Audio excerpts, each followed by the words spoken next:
بسم اللہ الرحمن الرحیم۔ السلام علیکم ورحمۃ اللہ وبرکاتہ۔ قال رب اشرح لی صدری ویسر لی امری واحلل عقدۃ من لسانی یفقہوا قولی رب زدنی علما رب زدنی علما رب زدنی علما۔ آج ہم پڑھیں گے ادغام۔ ادغام ایک حرف کو دوسرے حرف میں داخل کر کے مشدد پڑھنے کو ادغام کہتے ہیں۔ نون ساکن یا تنوین کے بعد اگر جر معلوم میں سے کوئی حرف آئے تو وہاں ادغام ہوگا۔ اس ادغام کی دو قسمیں ہیں۔ نون ساکن یا تنوین کے بعد اگر یا، میم، واو، نون میں سے کوئی حرف آئے تو وہاں پر غنّے کے ساتھ ادغام ہوگا، یعنی کہ ادغام مع الغنّہ ادا ہوگا۔ نیز اس کی غنّے کی مقدار 1 الف کے برابر ہوگی۔ نون ساکن یا تنوین کے بعد اگر را، لام میں سے کوئی حرف آئے تو وہاں غنّے کے بغیر ادغام ہوگا، یعنی کہ ادغام بلا غنّہ کہلائے گا۔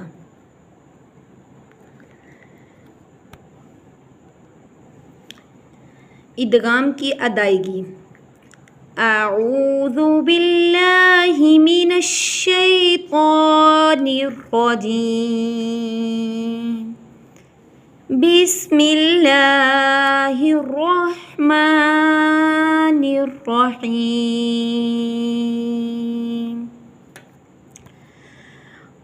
قمرا منیرا عذابا نکرا مالا لبدا اخذت الرابیہ۔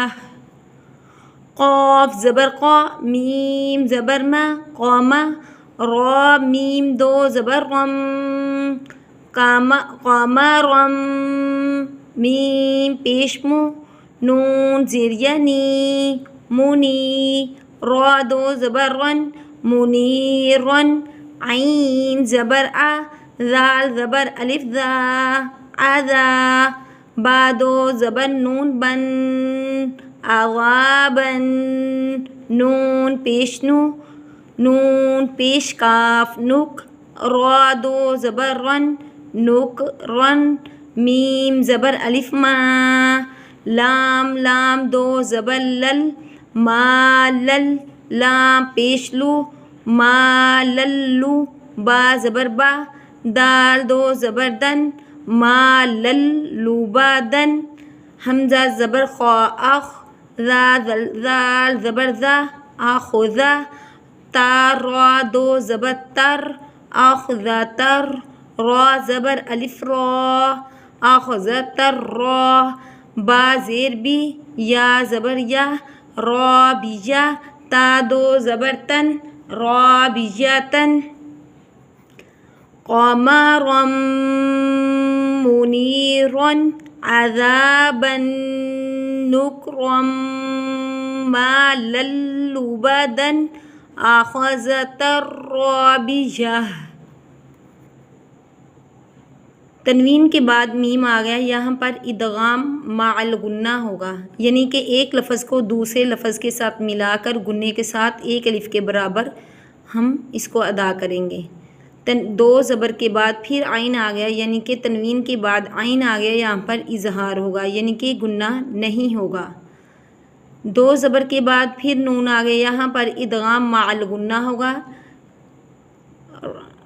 دو زبر کے بعد پھر میم آ گیا، یہاں پر بھی ادغام مع الغنّہ ہوگا۔ دو زبر کے بعد لام آ گیا، یہاں پر ادغام بلا غنّہ ہوگا۔ اخذت الرابیہ، یہاں پر بھی ادغام بلا غنّہ ہوگا۔ رابیہ، جب بھی یہ تا آ جائے تو اس کو وقف کی صورت میں ہا پڑھا جائے گا۔ وقف بالابدال ہو گیا. یومئذ یوم نوح وعاد کتاب منیر کتاب مبین شیء نکر. آج کا سبق ہمارا ختم ہوا. سبحانک اللہم وبحمدک نشہد ان لا الہ الا انت نستغفرک ونتوب الیک. یا الہی آمین. السلام علیکم ورحمۃ اللہ وبرکاتہ.